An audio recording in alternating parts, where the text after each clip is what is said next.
Okay, hey, this is Todd. How you doing? I wanted to take a moment here to talk about closing.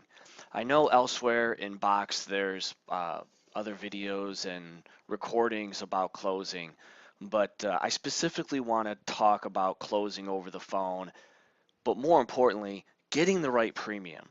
Uh, we see agent sales come through our office every day, and there's nothing. A sale is a sale, and that's great. And there's always a reason to have low premium. Even my best salespeople have low premiums. But one thing I notice is my home office call center agents easily by far have higher premiums than outside the office. And my home office agents have better placement and persistency.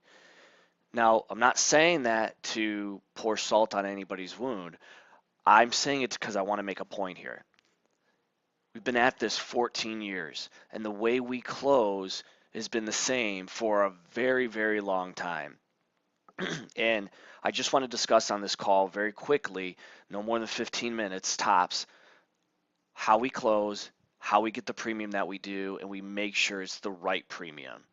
And I'm going to challenge you that if your mindset is used to small premiums, or you have the mindset, well, these people just can't afford that much, or they don't have that much money, if you're going to continue with that mindset and not follow our training, you're going to continue writing small premiums. You're going to continue to work harder, not smarter.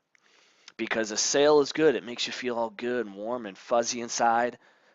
But at the end of the day, it's also writing a good piece of business and making a decent living at it. So it's a very simple concept. In fact, it's so simple that if you're taking notes, you don't have to take that many notes. If you're following our sales script, it's all in our sales script. But I'm just going to give you some tips on what to listen for and how to write the right premium. Number one thing, number one thing on writing good premium is listen to me. Now, I know that's like, oh, well, okay, well, it's kind of arrogant. It's a little arrogant on his part. It may be, but in all honesty, I follow my script every time to a T. Like people tell me, oh, I don't want to reinvent the wheel. Those are the ones who always reinvent the wheel. The ones who just say, yeah, just show me how to do it, and they just do it. Those are the ones who follow the script and they don't think. Think about how easy it is to not have to think during a sales call. That's where our script has been designed to do that for you. So here's the idea. All right. So when when we're doing a pitch, if the customer says in the beginning, the middle, wherever, anything about money, we never talk about money until we want to talk about money. You're the advisor. You're not a telemarketer. You're not selling car insurance. You're not doing Geico or Safe Auto and quoting the lowest premium to get the best price. I can tell you right now, the lower the premium, the worse the business. That's a fact. You ask any veteran in this business, they'll tell you that. They're the first ones to cancel, they're the first ones to NSF. So when they bring up anything about money, it's very simple. It's a very simple response. Don't worry about that, Miss Customer. I'm going to get to that in a minute because I'm in control. I'm controlling the sales setting. You know, again, yes, we want to make a sale, but we want to make sure they understand that when they're gone, I'm going to step up and take care of the problem, the need, the burden. I'm going to be there when they're not there. So you have to give that image, that confidence that I know what I'm doing. And I'm not ready to talk about money just yet. Money's last on my mind. We want to see if we can get you qualified. Then when we get you qualified, I got to get you through underwriting. Then we'll figure out the money. Now, obviously, you got to figure out before underwriting, but that's the idea you have to take into it. Listen, everybody's going to balk at this. People are always going to want to think about it, talk to their kids, check their budget, take their dog for a walk, feed their goldfish, whatever their objection is. They're going to say something, but what they're saying is, I'm afraid to spend what little money I have, or I'm just afraid to spend money. It's not about because you're on the phone. They don't want to give out their bank info, their social. Those are all objections. The real objection in this business is only one thing and one thing only: money. They don't want to part with it. So when they bring up the money, it doesn't matter what you say. They just want you to say something so they can respond with no. No, I don't want this. No, we're not going to do it that way. Just forget it. Don't waste my time. So that's where you got to tell them, I'll get to that in a minute. I hear it every day in my office, my top agents, when they say, I'm going to get to that, don't worry about it. I know the customer brought up something that wasn't the right time to discuss, and it's usually money. So my point to this is whatever they say during the pitch, you stay on pitch. If you're a brand new agent, you stay on pitch and make sure they understand you're reading a script. Now, don't tell them you're reading a script. My point of that is read the script. Don't try and be slick. Don't try and talk all this extra fluff because you're going to form bad habits. And what happens then? Down the road, when the customer pulls you off script, you're not going to know how to get back on script because you don't have a good habit. So I want to keep this on closing. I'm going to tell you how to get the right premiums. So when you get to the point where you're going to develop 3 plans for them, it says right in my script, what I'm going to do is I'm going to take a look at 3 different plans you may qualify for. It's going to take me just a minute or two. Hold the line. Now, whether you're an external manually dialing or you're doing our dialer, mute the line.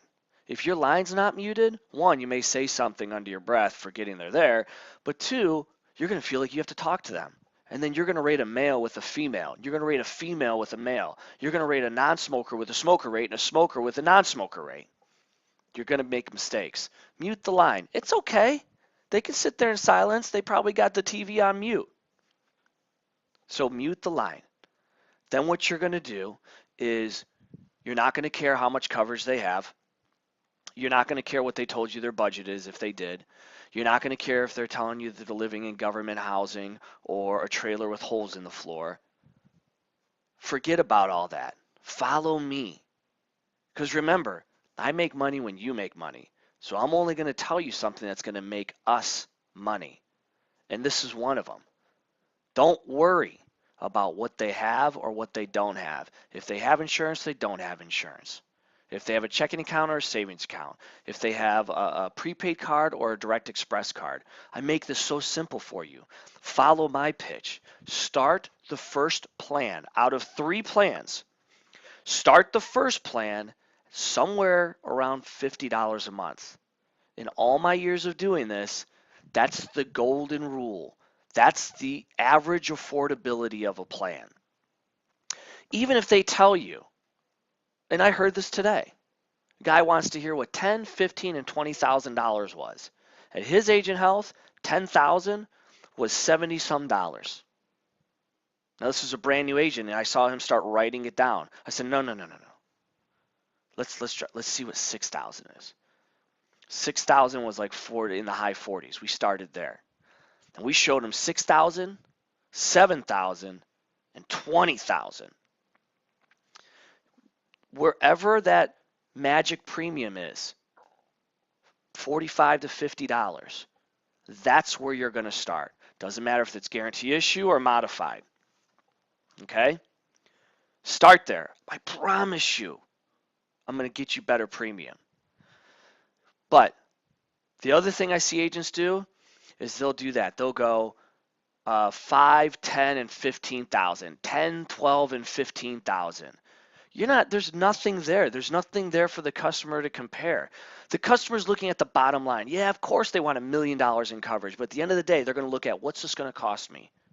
I'm on a fixed income. How much am I going to spend? So they're going to listen to your premium and listen to the method of this madness. Listen to the secret in my special sauce. You start somewhere around $45, $50 a month. I'm just going to use an example. Let's just say $10,000. This is just an example. Let's say $10,000 is $48 a month. I'm going to show them $10,000, $11,000, and the maximum amount of coverage. Yeah, the maximum amount of coverage is going to be $100 and some, $200 some dollars. That's fine. We just had someone pick that last week. My agent, she had a great day. She wrote like 2,400 in premium that day off of that sale. It will happen. And it was a good case. Most of the time it's not. So that high premium is going to make the first two sound that much more affordable. Okay? So when you go through the three plans and you get to the point where you need to ask the customer to pick one, they may ask you, what was the first one? What was the second one? Don't get all nervous. Just answer their question. Oh, the first one, that was 10,000 and it was $48.92 a month.